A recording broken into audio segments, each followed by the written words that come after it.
최근에 집값이 굉장히 많이 오르고 부동산 거래도 활발하다 보니까 부동산 매매 계약금 관련 사건이 굉장히 많이 발생하고 있습니다.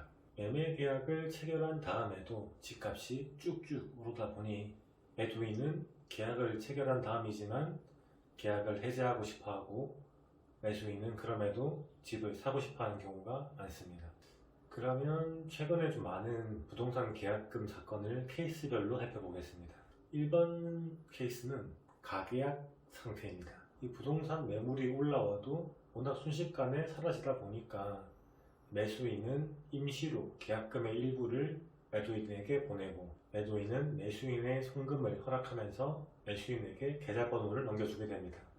자, 그런데 매수인에게 가계약금을 받고 며칠이 지났는데 집값이 수천만 원 또 올랐다. 이때 매도인의 계약 해제가 될까요? 결론부터 말씀드리면 가계약 상태에서 매도인의 계약 해제는 가능합니다.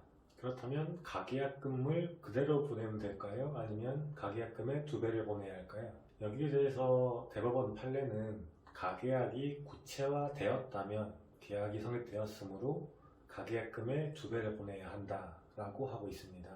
가계약을 체결할 때 아파트 몇 동 몇 호를 매매한다, 총 매매 대금은 얼마이다, 중도금은 어떻게 지급한다, 이런 것들이 대강이나마 정해졌다면 계약이 성립되었다고 보는데요.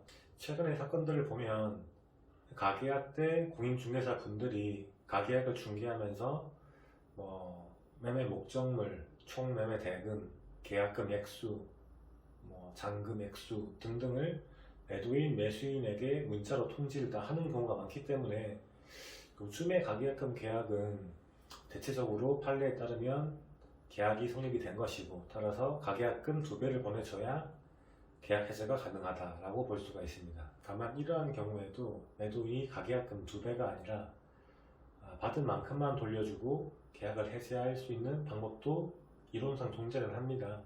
가계약 다음 본계약을 체결할 무렵에 매수인이 좀 부담스러울 만한 중도금 액수나 시기를 정함으로써 자연스러운 계약 해제를 유도할 수가 있습니다. 또는 그 여의치 않다면 소송을 통해서도 중도금 액수나 등등에 대한 착오를 이유로 계약을 취소할 수 있는 방법도 가능하다고 할 수 있습니다. 자, 이번 케이스는 가계약을 체결한 다음에 본계약까지 체결한 상태입니다. 이 본계약을 체결한 다음에 또 집값이 올라서 매도인이 계약을 해지할 수 있나 하는 것인데요. 이때도 매도인은 본계약금 보통 10%죠. 이 2배를 매수인에게 물려주고 계약을 해지할 수는 있습니다. 다만 이때는 계약을 이미 체결한 다음에 집값이 또 올랐기 때문에 오히려 매수인 쪽에서 이 집을 반드시 살려고 하는 경우가 많기 때문에 계약 진행이 가능한지가 문제가 됩니다. 자, 이 경우도 결론을 말씀드리면 매수인은 매도인이 계약금 2배를 주면서 계약을 해지하겠다라는 통보를 하기 전이라면 중도금이나 잔금의 일부라도 매도인에게 먼저 선지급함으로써 매도인의 계약 해제를 막을 수가 있습니다. 그런데 일부 공인중개사 분들께서도 중도금이나 잔금 일부를 매도인 동의 없이 선지급하는 게 안 된다고 하시는 분들이 많은데요. 하지만 대법원 판례에 따르면 중도금이나 잔금 일부를 선지급할 수 없다라는 선지급 금지 약정이 없는 이상 매수인은 언제든지 중도금이나 잔금 일부를 매도인에게 보낼 수가 있습니다. 그런데 이렇게 매수인이 중도금, 잔금 일부를 보내는 경우가 많아지자 매도인들이 자기 계좌를 폐쇄하는 경우도 되게 많습니다.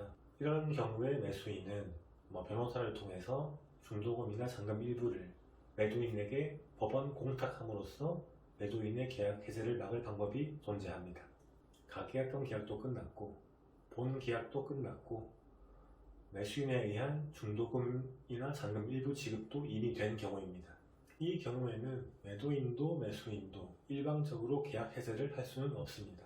이때 매도인이 또 집값이 올랐음을 이유로 계약 해제를 하려고 한다면 매수인은 소송을 통해 소유권을 받아오거나 또는 매도인의 이행 거절을 이유로 계약 해제를 하고 손해배상을 청구할 수가 있습니다. 최근 사건을 처리하다 보니 부동산 계약금 사건은 몇 분이나 몇 시간 차이로 결과가 정해지는 경우가 많았습니다. 만약 부동산 매매 계약을 체결했는데 매수인 또는 매도인이 뭔가 낌새가 이상하다. 최대한 빨리 법률적 조력을 받으셔서 손해가 없으시게 하는 것이 바람직할 것입니다.